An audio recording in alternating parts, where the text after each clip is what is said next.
Our top story, lawmakers and the public alike soon will get to see Robert Mueller's Russia report. The Attorney General, William Barr, today telling Congress they could expect a redacted version of what is a nearly 400-page assessment by mid-April, if not sooner.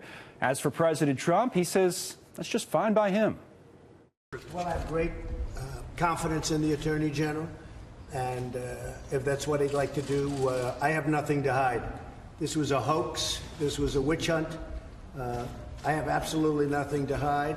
Meanwhile, a new Harvard-Harris poll finds the president's approval rating post-Mueller is holding steady at 45%. More importantly, though, at least for his re-election odds, you would think, the same poll finds a majority of voters approve of the job he's doing on the economy.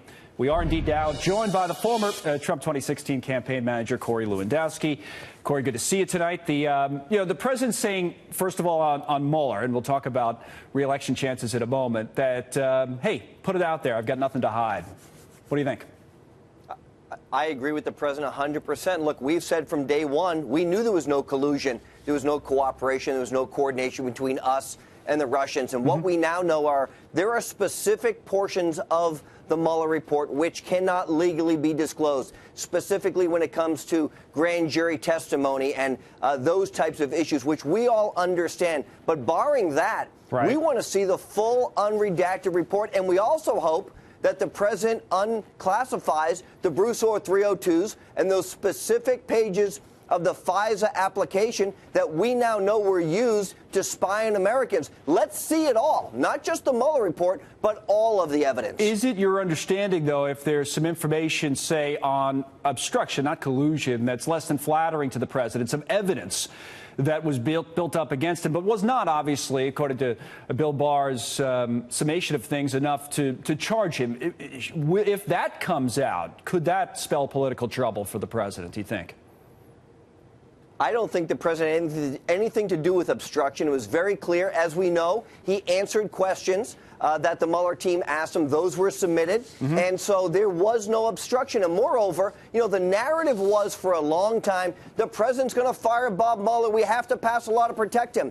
The Mueller investigators themselves said they were never stopped from investigating anything, neither from Attorney General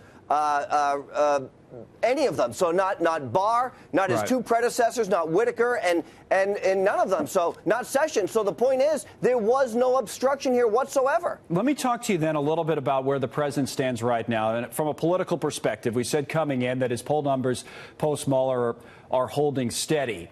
You know, I guess, pretty much top story on the Fox Business Network during the day today was the fact that the stock market has just wrapped up its best quarter in about a decade, give or take, if you measure it by the S&P 500. Most of the broad economic numbers are, as you know, at least in this country, quite solid, even if the rest of the world is slowing down.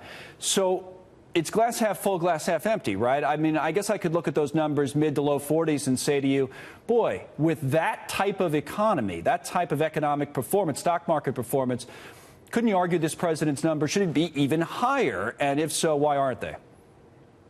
I really think they are much higher. And look, there were two polls that were out in the last 2 days. One has them at 50%, which was the Rasmussen poll was out yesterday. Another poll has them at 54%. But I want to remind the American people of what all of the pundits told us going into Election Day. Donald Trump was going to lose the election in a landslide. He was down on average 7 points to Hillary Clinton going into the election, and he won by the largest electoral margin since Ronald Reagan's re-election campaign in 1984. So the polling data is skewed because the American people only tell the truth in the ballot box. They love this president because of what he's delivered. Promises made, promises kept. Biggest issue that decides it next time around is what? Quite simply, is it a broad economic story or is it something else? I guess I ask because it's been interesting to a lot of people. The president seems to have pivoted a little bit, at least this week, to talking, say, about health care, where some people say, well, hey, why are you bringing up that issue? That's been a big one for the Democrats. What's the biggest 2020 issue that the president should be hammering home day after day? I always believe it's the economy and the jobs that he's created. 600,000 new manufacturing jobs, the lowest unemployment rates ever recorded in the African-American community, the Hispanic community, the women community. And so, look, that's what it's about. It's about creating jobs. And the simple question goes back to, Are you better off today than you were 4 years ago? Right. And by every economic data marker, the answer is yes. Right. So why fight this health care battle again this week? Do you think that's a mistake? Well, I think it's important. Look, the president pledged to allow the opportunity for Americans to buy health care across state lines. We have to accomplish that. The president pledged we're going to have transparency in health care so people know what the cost is when they walk in for an MRI or any other procedure.